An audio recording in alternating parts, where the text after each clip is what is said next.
We were invited by my brother. Since he called us, we're not going to pay any rent or utilities, so we're counting on you, Ashley. I work in the finance sector.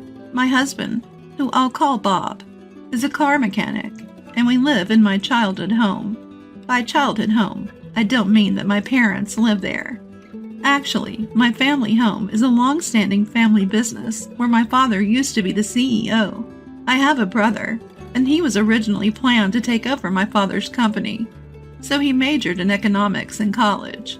On top of that, my talented brother studied abroad at Oxford University, learned more about business management, returned to the United States, and worked with my father for several years.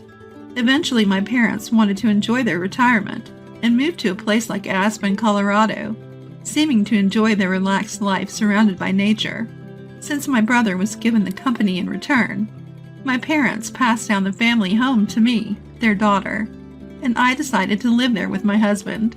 The house is conveniently located with excellent access to public transportation, less than a 5-minute walk from the train station. Commercial facilities, hospitals, and schools are also within walking distance. Considering the future, when our children leave the nest, we will be able to live comfortably, so in that sense, I am grateful that my parents gave me this house. We were planning on expanding our family and living happily, but we never thought that our life would come to a sudden end because of such an incident. After moving into this house, my mother-in-law started to visit frequently. Knowing that my parents run a business, my mother-in-law often asks about money since we got married. Hey, Ashley, how much assets do your parents have? When your parents pass away, how much will you inherit? She often talks about these things, and I couldn't help but think that she was rather distasteful. I didn't want to be too blunt, so I replied, I wonder how much. I've never really thought about it, so I don't know. I've already received the house, so I might not get any money. Although I laughed and responded lightly, she said, "That can't be true, can it? Your parents are over 60. You never know what might happen. They must have discussed their assets with you." She seemed to be so interested in the asset discussion that at that moment I was convinced that she was counting on my parents' wealth. I already know how much I will receive, but I decided to keep silent, thinking it would be better not to tell my mother-in-law or my husband, who is close to her. However, an unthinkable incident occurred after this. Suddenly, without any notice, my mother-in-law and my brother-in-law's family moved into our house around 8 a.m. on a holiday. The doorbell rang unexpectedly, and when I opened the door, there were movers. Huh? Why are the movers here? As I was surprised and confused, my mother-in-law and my brother-in-law's family arrived and said, "We're going to be living here from today, so please take care of us." When I saw their grinning faces, I got chills down my spine. Just then, my husband woke up, and when I asked him to explain the situation, he said nonchalantly, "What's the problem if Mom and the others move into this house? It's so spacious, so you should be able to spare some room." He spoke as if it was only natural to give them some space. I was surprised enough that we were living together, but then my sister-in-law said something even more outrageous. "We were invited by your brother, Ashley. Since he called us, we're not going to pay any rent or utilities, so we're counting on you, Ashley." About my brother-in-law, he intruded into various rooms without permission and said, "This room has good sunlight, so give it to us. Bob, move all the stuff in here out to the hallway." I felt dizzy at this exchange. This is my house, but they are opening rooms here and there, trying to use them as their own. My mother-in-law and sister-in-law's family have been lacking common sense for a while, especially my sister-in-law, who had rummaged through my bag without permission before. If things continue like this, they'll take over my room. Enough is enough. This is my house. Why are you acting like you own this place? I've had it. I want everyone to get out.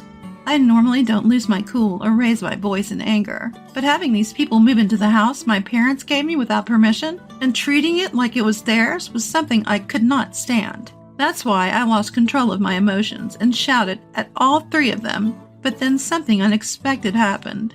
"How dare you talk to us like that? You're the one who should get out." The moment those words were spoken, I felt a severe pain in my cheek. Wait, did I get slapped? I realized what had happened a few seconds after being hit. I was stunned. I couldn't believe what had happened, and all that was left was a throbbing pain in my cheek. At that moment, I felt something snap inside me. It goes without saying.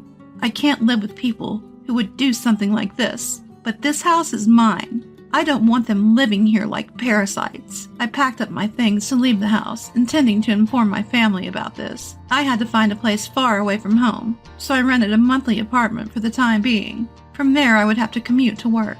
The moment I told my parents about it over the phone, I could tell they were furious, even through the phone, especially my dad. He is very doting and has always adored me and my brother. He was a strict CEO, but as a father, he was always kind and quick to help when we were in trouble. I didn't want to involve my parents, who were just about to retire, in something like this, but I was forced to because my inherited house was being taken away from me while I was living in the monthly apartment. I was sure that my husband and his family were freely using my house, so I decided to do something that my brother and father suggested. A few days later, I checked my phone during my break and found dozens of missed calls and messages from my husband. Well, I knew why he was calling. I had called the water company and the electric company to cut off the utilities. Our house is all electric, so nothing works without electricity, and we haven't installed solar panels yet, so there's no way to supply electricity. It's very hot right now, so it must be pretty tough without electricity and water. The calls from my husband were probably to do something about it. Just as I was about to ignore it, my husband called again, timing it perfectly with my break. "Hey, what's going on? There's no electricity and the water isn't working. You stopped the electricity and water, didn't you?" I could clearly imagine the panicked state my husband was in from his voice over the phone. The house is mine, so now that I'm gone, there's no way I can leave the electricity and water on, right? That's why I had it cut off. If I left the utilities on, I would have to pay the bills even though I'm not living there. I can't accept that, so naturally I had it cut off. At this, my husband was furious and demanded that I renew the contract immediately. Just because he says to renew it doesn't mean I'm going to say, "Okay, I understand." If they want to renew it, they should do it with their own money. But whenever it comes to this, they always say things like, "It's your house, so you should pay." So their words and actions don't match. Anyway, I have no intention of renewing the contract or paying. If you don't like it, then get out of the house right away. After saying only that, I hung up the phone because my break was ending. Afterwards, my mother-in-law, my sister-in-law, and my brother-in-law all called me. All of them were saying the same thing. They wanted me to get the electricity and water hooked up. Their room was hot and uncomfortable. They said it was inconvenient without water. But all of this was their problem, not mine. After listening to everything they said, I told them to handle it themselves and hung up the phone. I figured they were just greedy for money and thought they would give up and leave soon. However, even after a week passed, there was no sign of them leaving. So I decided to push them further. I consulted with my father's company's lawyer about the situation and asked him to send a notice to my husband. The content of the notice was about trespassing. They had barged into the house I owned without any consultation, drove me out of it, and were using it as their own. I explained to the four of them, who used this malicious tactic, that I was considering taking legal action. Hey, what's going on? Why did I get such a document from a lawyer? Was it necessary to go this far? My husband, who seemed panicked and not expecting me to go this far, came to me for a settlement. Knowing how concerned they are about their public image, the prospect of being sued would be extremely damaging to them mentally. They definitely want to avoid dealing with a lawyer at all costs. But they don't want to give up their current lifestyle. So they're probably scheming to persuade me to let them continue their current lifestyle. I can see through what my husband is thinking like it's in the palm of my hand. That said, there's no way I can listen to what they have to say. So I didn't comply with my husband. At this, my husband finally exploded in anger, forgetting that he was at work, and yelled at me loudly. "Cut it out. Are you getting carried away? Just because we're a little underhanded doesn't mean you can act so high and mighty. Go back to how things were right now and drop the lawyer." Even though he yelled in anger, it didn't affect me at all. On the contrary, I was annoyed by his phone call, thinking, "Who do you think you are, taking over someone else's house?" No matter what you say or shout at me, my feelings won't change. If you continue to squat there, I will take legal action. You better think hard before you act. Over the phone, my husband was still shrieking, but I ignored him and hung up the phone. This is a waste of time. and I've already talked to my lawyer about divorce. When I got home, I'd received calls from my mother-in-law and sister-in-law, but I knew they were just going to talk about settling the matter. I didn't want to waste any more time, so I blocked their numbers to prevent further calls. After that, my prideful husband's family couldn't bear the idea of being sued, so they packed their bags and vacated the house. Then, the lawyer intervened, and the divorce negotiations proceeded smoothly. I also had a house cleaning service come in, and finally I was able to return to my sparkling clean house. Living apart from my husband's family, and in a monthly rental was comfortable. But of course, living in my own home is the best. The house is pretty worn down in some places, so I need to consider renovating soon. I consulted with my father, and he introduced me to a good contractor, so I started consulting about the renovation. Living alone is really comfortable. I'm not bound by anyone. I can lie around on the sofa without getting scolded. I can eat whatever I want without anyone saying anything. And while I was enjoying my current life, I received a contact from my ex-husband for the first time in 3 months. At first, I didn't answer the phone because I didn't recognize the number. But when the call kept coming from the same number, I thought it might be from a contractor, so I reluctantly answered the phone. However, as soon as I recognized the voice, my mood was completely ruined. It was from my ex-husband, whom I had divorced 3 months ago. I had already divorced him with the intervention of a lawyer. We even made a promise never to approach each other again, so what on earth does he want now? And changing his phone number just to call me is strange, no matter how you look at it.